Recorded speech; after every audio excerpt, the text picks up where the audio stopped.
Apa yang membuat perusahaan asing China Xinyi Glass Holdings Ltd mau berinvestasi hingga ratusan triliun di proyek Rempang Eco City, Pulau Rempang, Batam, Kepulauan Riau, hingga membuat pemerintah kekeh hendak merelokasi belasan ribu warga adat setempat dari tanah nenek moyangnya di Pulau Rempang demi investasi ratusan triliun dari Xinyi. Ternyata Provinsi Kepulauan Riau, Kepri, memiliki potensi dan cadangan besar pasir silika atau lebih dikenal dengan pasir kuarsa, yang merupakan bahan baku kaca dan juga solar panel. Tidak heran, jika pemerintah bekerja sama dengan Xinyi Glass Holdings Ltd untuk membangun pabrik kaca dan solar panel di Pulau Rempang, Kota Batam.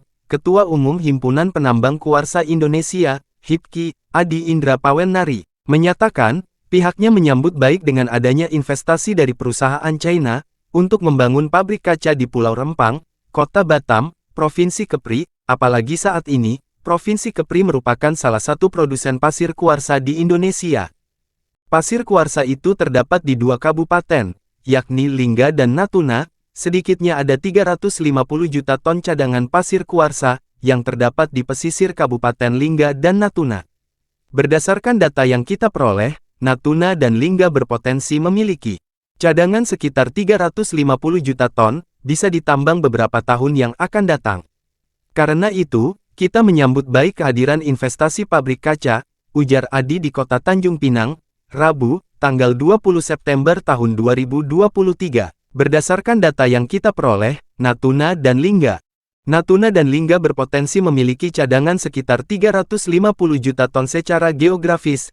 Kata Adi, lokasi pabrik kaca yang direncanakan dibangun di Pulau Rempang, Rempang Eco City, sangat dekat dengan sumber pasir kuarsa, bahan baku produksi kaca dan sumber pasir kuarsa, bahan baku produksi kaca dan solar panel. Menurutnya, pasir kuarsa di Natuna dan Lingga memiliki spesifikasi yang dibutuhkan untuk dijadikan bahan baku kaca. Adi menerangkan, pasir kuarsa ini dapat ditemukan di semua daerah yang di Indonesia, namun hanya ada beberapa daerah saja yang memenuhi spesifikasi industri kaca dan solar panel.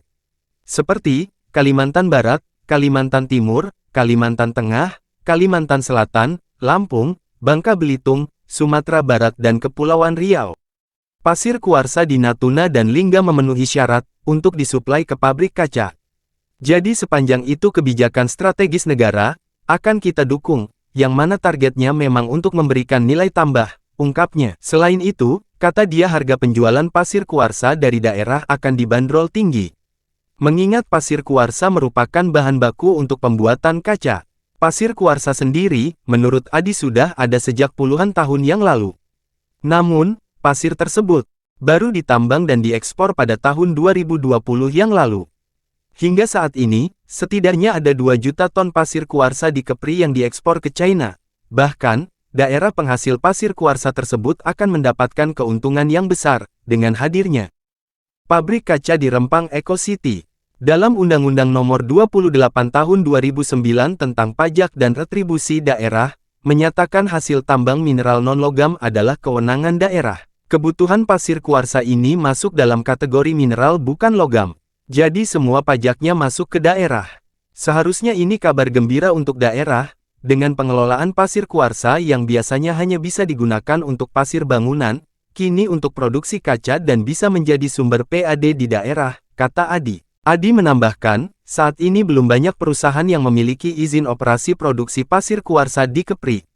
Sejak tahun 2020, hanya ada 3 perusahaan yang sudah mulai beroperasi dan sudah memiliki izin. Selebihnya sedang eksplorasi. Menteri Investasi Bahlil Lahadiala mengatakan bahwa masyarakat terdampak proyek investasi tahap pertama, bukan direlokasi ke Pulau Galang, melainkan akan digeser ke area yang masih ada di dalam Pulau Rempang.